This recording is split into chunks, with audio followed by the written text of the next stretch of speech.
Hi guys, welcome back to my channel.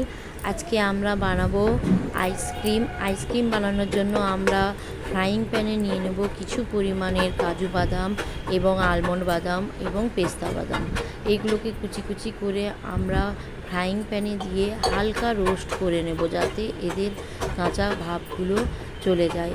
এবং অল্প আঁচে আমরা এটিকে হালকা হালকা করে আস্তে আস্তে নাড়তে থাকবো। দেখবেন নাড়তে নাড়তে একটা খুব সুন্দর ঘ্রাণ আসবে।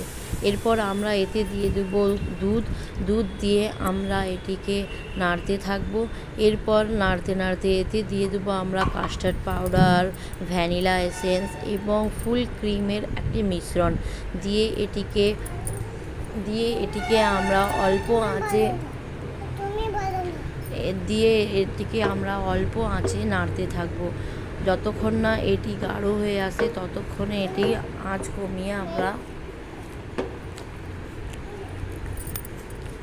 কমিয়ে আমরা নাড়তে থাকবো।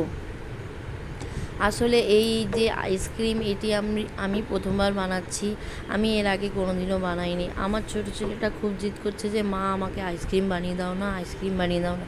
তো তাই ভাবলাম যে আজকে ট্রাই করে দেখি কেমন লাগে। ভালো যদি লাগে তাহলে নিশ্চয়ই পরে আবার বানাবো। আপনারা এই ভিডিওটি দেখে বলবেন যে আপনাদেরকে কেমন লাগছে। যদি আমি কিছু ভুল করে থাকি তো আমাকে প্লিজ কমেন্ট করে জানাবেন যে কেমন করে বানানো হয় আইসক্রিম, যাতে এর থেকে ভালোভাবে আমি বানাতে পারি।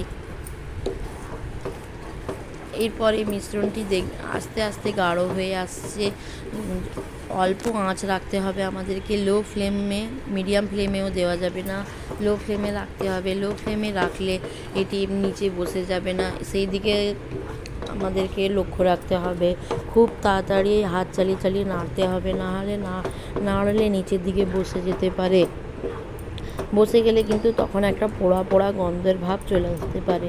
যেহেতু ছোটো বাচ্চা খাবে, তাই জন্য খুব সাবধানে এটিকে আস্তে আস্তে করে নেড়ে আমাদেরকে এই আইসক্রিমের মিক্সচারটি রেডি করতে হবে।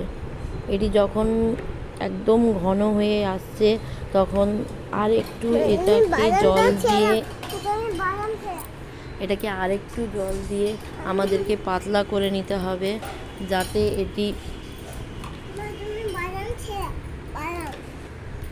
এটিকে আমরা আরও নাড়তে থাকবো। নিচের দিকে যখন দেখবো যে এটা একদম মোটা হয়ে গেছে, তখন এতে আমাদেরকে আরেকটু পরিমাণে জল দিয়ে দিতে হবে।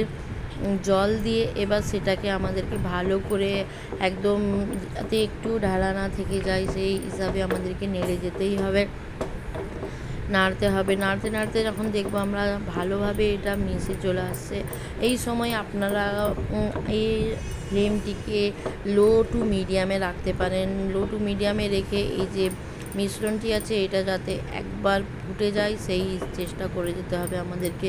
আস্তে আস্তে একদম অল্প আছে, আস্তে আস্তে মিডিয়াম আছে আমাদেরকে নেড়ে যেতে হবে। একটু ধৈর্য সহকারে এটা করতে হবে, নাহলে আবার নিচে বসে যাওয়ার সম্ভাবনা থাকতে পারে, নাহলে আবার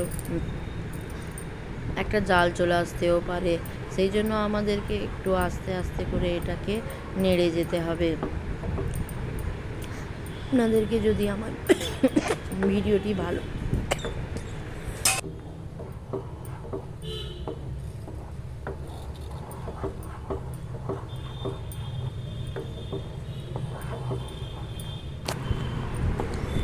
আমাদেরকে আস্তে আস্তে করে আমাদেরকে নেড়ে যেতে হবে। যখন দেখবো এটা ফুটে গিয়ে একেবারে ঘন হয়ে চলে আসছে, তখন আমাদেরকে ফ্লেমটাকে বন্ধ করে দেবো। বন্ধ করে এটিকে ঠান্ডা করে ফ্রিজে সেট করে দেবো। আপনাদেরকে যদি আমার ভিডিওটি ভালো লাগে প্লিজ চ্যানেলটিকে লাইক করবেন, সাবস্ক্রাইব করবেন এবং আমার চ্যানেলে থাকার জন্য ধন্যবাদ। আমার ভিডিওটি দেখার জন্য ধন্যবাদ।